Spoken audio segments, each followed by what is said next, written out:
Hi there, boys and girls. Welcome to third grade. I am your teacher, Mr. Ritenour. Today is our last Wednesday of school as a third grader. Sad, but it is also an exciting time for you to be done with school and moving up to fourth grade. Um, Tonight we will have our last Kevin time, and we will be playing our last game of trivia as well. So I hope to see you there tonight at 7 o'clock if you can make it. If not, I understand. So today we are going to uh, keep things very brief. We're going to do some common sense, and then we are going to talk about the 2010s, which is your decade, boys and girls. We're going to be talking about that, and then we're going to call it quits for the day. All right. That means we only have one more real day of school left, and that's tomorrow. Tomorrow we will be asking the question, are unicorns real? So tune in tomorrow for that. That's your last full day of school. And then Friday, as I've said yesterday, Friday is going to be a fun treat for you. I've got a surprise for you to watch on Friday. All right. There will be no Google form or anything you have to turn in. It'll just be log on and check it out. It's my parting gift to you as you move up to fourth grade. So, anyway, today we're going to start, like always, with some common sense. If you touch food, you must take it. Common sense. Look at this guy. Fills up his own plate of noodles. Oh, look at that. Classic switch. He leaves his little plate of noodles and takes the giant plate of noodles. Smart man. Oh, he does it again. All right, so if you do touch food, you got to take it, boys and girls. If not, you're leaving your germs on it that could infect someone else. That is common sense. You should already know that by now. If you touch it, you got to take it. So be careful what you touch. All right, next, let's talk about U.S. history. We went from the Native Americans to the French and Indian War to the Revolutionary War when the United States first became a country. Then we talked about a whole bunch of stuff in between the Civil War, and then we talked about a whole bunch of stuff in between World War One and then World War Two and then Vietnam and all kinds of stuff that's happened since the 1960s all the way up till today, which is our last lesson. So it's been an honor. I'll make myself bigger. It's been an honor being your historian and your guide through U.S. history. There are so many things we didn't talk about, and I hope that you do continue to read, and as you get older, you take classes in our history because it is so important. And there are a lot of people that have a negative view of our country these days, which blows my mind. We live in the greatest country in the world. Our history does have some bad things to it, but so does everyone else, right? For the most part, we are a great, great country, the greatest country, all right? And we have had plenty of things to be proud of, and I hope that you remember that. Our country has always come out stronger on the other side because we believe in freedom. All right, freedom is the backbone of our country. All right, America. Now, 2010 started off not so great. I feel like I'm always saying that. The beginning of every decade is like not so great. It's like the middle of the decade's awesome, and then the beginning and the end always start off badly and end badly. So the current decade is not still being shaped because we're already in the 2020s, but the war on terror in the Middle East continues to rage with new terrorist groups that emerge like ISIS, the Islamic State of blah blah blah, Syria and Libya.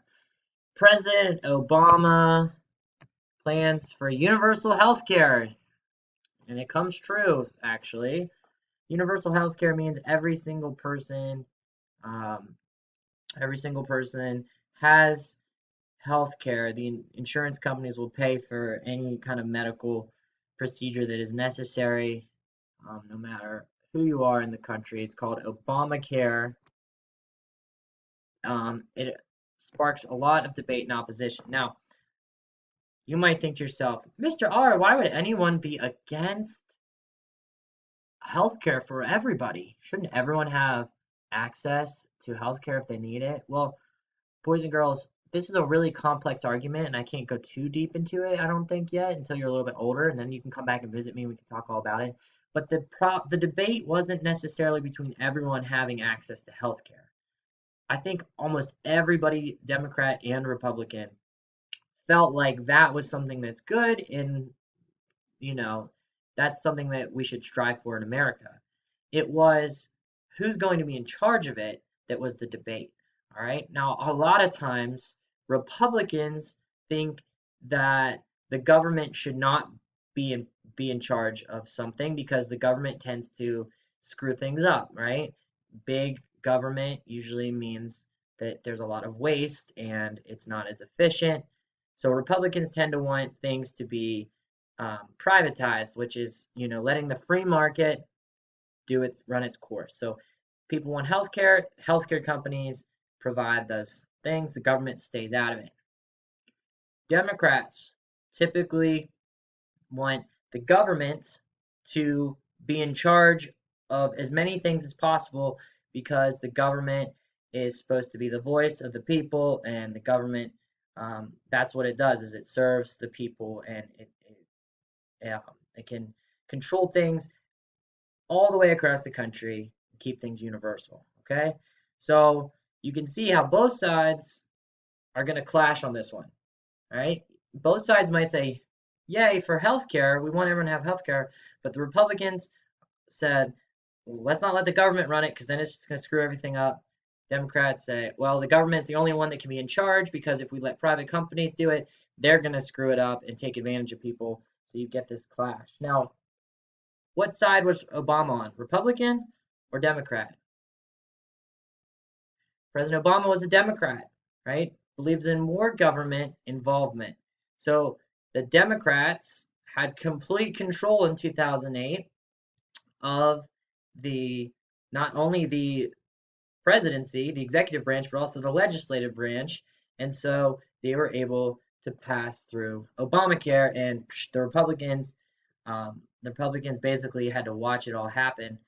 And then in 2012, the Republicans took back over in the Congress, in the legislative branch, and then Obamacare started to get chiseled away, which President Trump now and later on in the second half of the decade pretty much got rid of Obamacare. It's practically gone. So President Obama's health care plan did come to reality, but it was quite short-lived.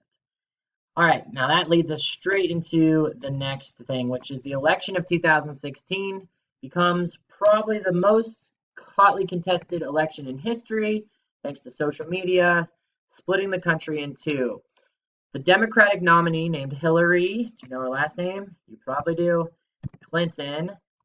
Remember, you're starting to this is getting into your time period that you probably remember a lot. Became to run for a major party against the Republican billionaire Donald J. Trump. So President Trump wins the Electoral College vote. Hillary Clinton wins the popular vote. So let me explain how that works because that's kind of a confusing thing. So in America, every single state, let me pull up a map here of the electoral college map. Boom.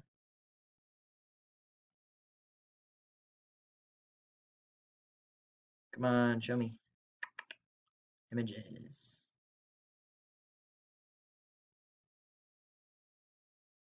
Sorry that my computer's going so slow. So the Electoral College map, I'll pull up the one for 2020 that's about to happen later on in this fall. We'll see if it comes up for me. I don't know why my internet's running super slow right now, but you know what? This might even be a better map here.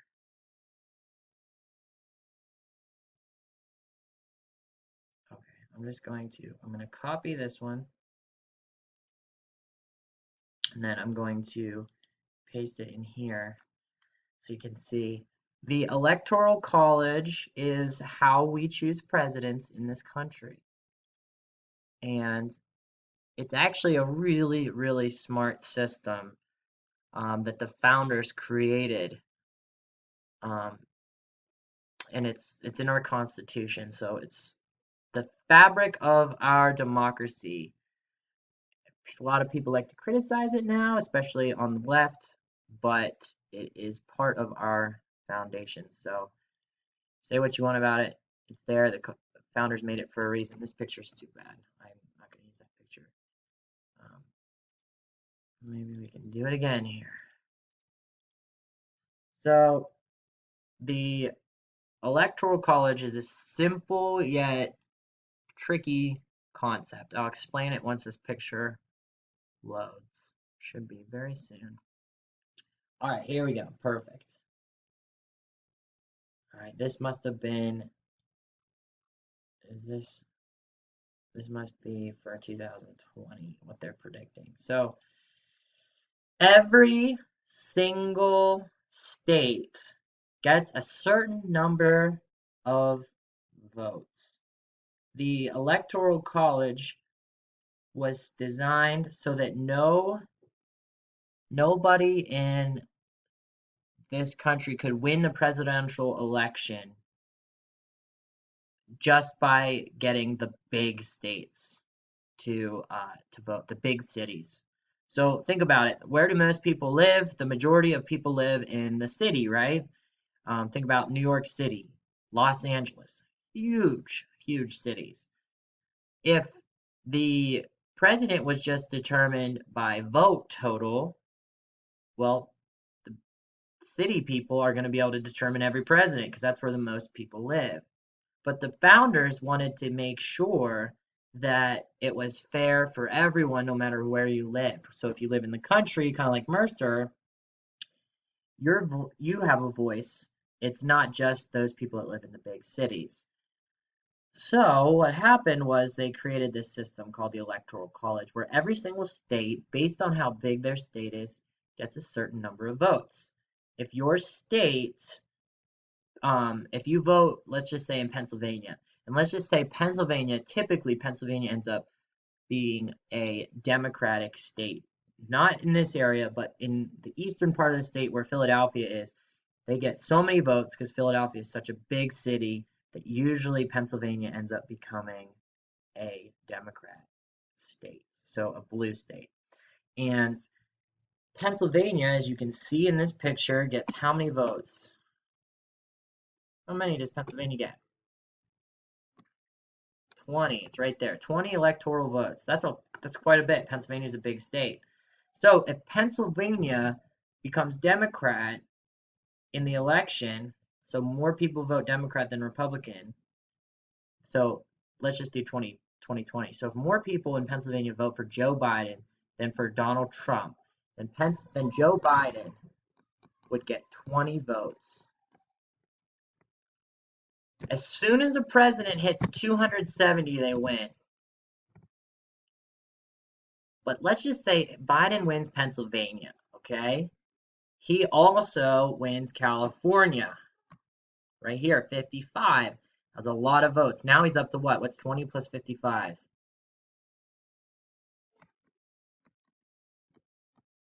75, right? So Biden now has 75 votes. He's got quite a bit. But let's just say the majority of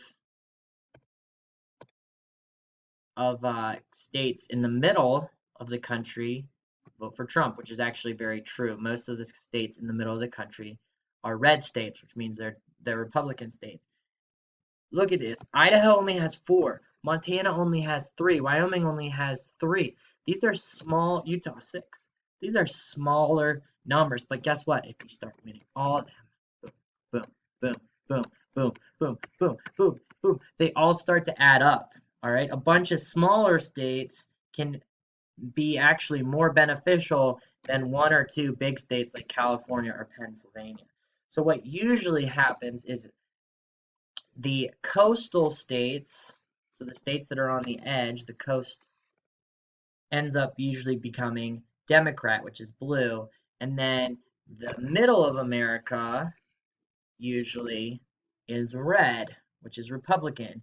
And it usually comes down to about one or two states, which are almost always Pennsylvania, which is where we live, Pennsylvania, Michigan, and Florida. Florida has 29 votes. It's a big state, but Florida goes back and forth between Democrat and Republican a lot. Pennsylvania does too, Michigan does, and so does Wisconsin, actually. Those smaller, bigger, smaller states, if you know what I mean, like 10 to 20 votes can make a huge difference. And so in 2016, what happened was Trump won Pennsylvania and Michigan. And those two states gave him more electoral college votes than Hillary Clinton. And Trump actually had more electoral college votes, even though he didn't have as many total popular votes.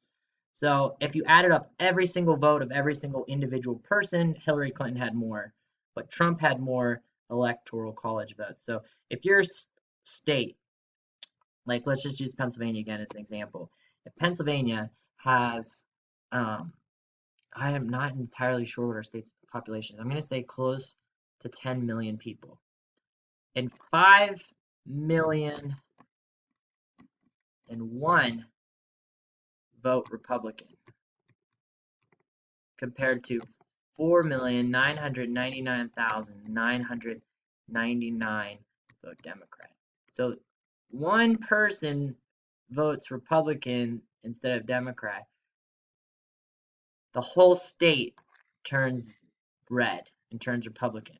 So Trump would get all 20 votes. So you can see how look how close these numbers are off, just by 2, right? You can see how just a little bit of a difference can make a big difference in the Electoral College. Okay, so let's go back here. All right, where were we? Oh yes, off politics and on to sports.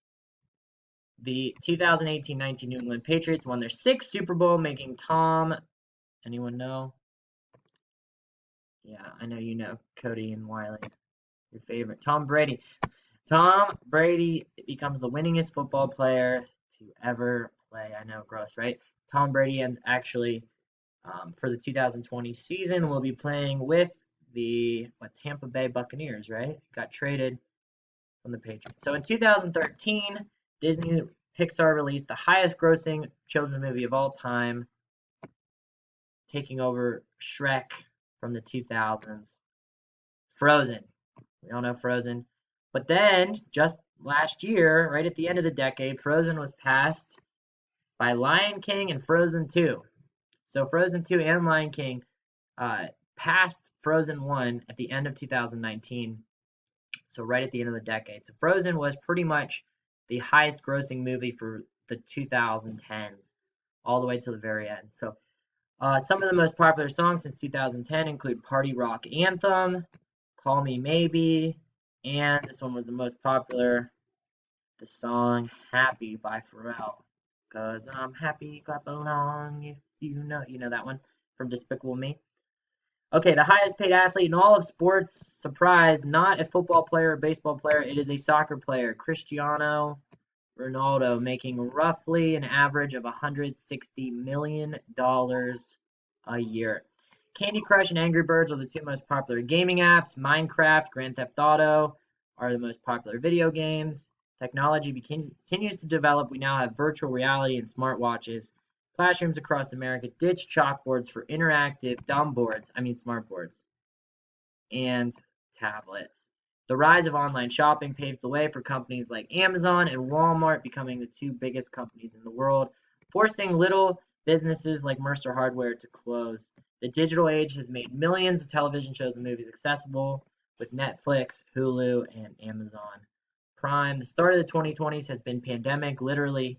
Coronavirus begins in China and spreads across the world, causing a global shutdown that is still going on to this day. Who knows what tomorrow has in store, right? The majority of your childhood memories will be from the 20s, so let's make sure that this decade is the best ever. Sound good, boys and girls? I agree. Let's do it. So here is a picture of Cristiano Ronaldo. Each one of those balls represents a championship. He plays for Real Madrid, or he did for most of the 2010s. So, anyway, that's Ronaldo. Okay, quiz time. Let's see how you do. Who became president after Barack Obama? Trump, Clinton, Barack, or LeBron? Yeah, definitely not LeBron James. Donald Trump. Very good. Trump became president. Next question. What movie series features yellow minions who serve a man named Gru?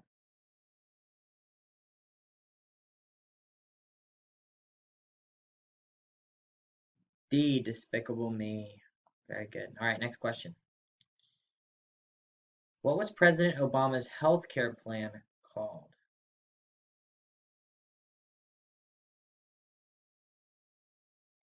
The nickname of it.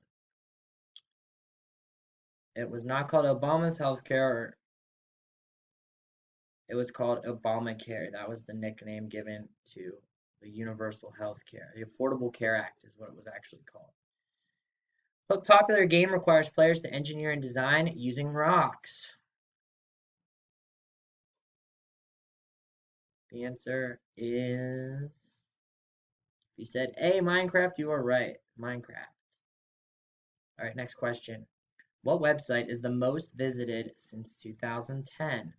Facebook, Google, YouTube, or Amazon? What do you think? Which website is the most visited since 2010? This is tricky. If you said B, Google, you would be right. Google is the most popular website. Google owns YouTube, by the way. All right, who's the highest paid American athlete in 2017? I mentioned him. You even saw his picture. Not LeBron, not Clayton Kershaw, not Tom Brady, but Cristiano Ronaldo is the highest paid athlete. I'm not sure why. Oh, American athlete. Mr. O, you have to read the question. Who's the highest paid American athlete? Who do you think? Ronaldo is not American. He's Portuguese. Yeah, LeBron James. NBA players are paid a lot. All right, so which female artist has dominated the charts more than any other since 2010? What do you think? Taylor Swift, Miley Cyrus, Rihanna, or Beyonce? Who's had more chart-topping songs than any other? You gotta go with Taylor Swift, right? She has been the most popular artist since in the 2010s. Which show is the most watched show since 2010? Little Einsteins, Sherlock, Game of Thrones, or The Walking Dead, the zombie show. The answer is Game of Thrones, which you're not allowed to watch till you're much, much, much, much, much older. What gaming console did Microsoft release to compete with Sony's PlayStation 4?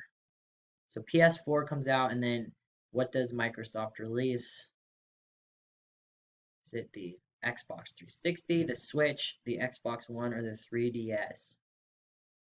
Well, these two are Nintendo at the bottom. Xbox 360 was old. Xbox One is the latest Microsoft gaming console. All right, what terrorist group is currently the biggest threat to the United States? Well, not really as much anymore, but the answer would have been ISIS or ISIL. So Al Qaeda and Taliban are somewhat pretty much gone by this point, and ISIS is a lot weaker than they were. So we got a 90% because I wasn't reading my directions. All right, boys and girls, that is your final U.S. history lesson. You have gotten the basics from the start of America all the way up till right now. You're living during the 2020s, during the coronavirus pandemic. So thank you for sticking with me this whole time. I hope that when you're older, you come back and visit me and we can talk about history. And I hope that each of you makes your own history one day. So anyway, that's all I have to say for today. Enjoy your Wednesday, and I wanted to see you tonight. If you can make it, please do. I'll see you at 7 o'clock for our last Kevin Time powwow on Google Meet. Okay? Bring your family. We're going to play trivia. So, all right. Bye, guys.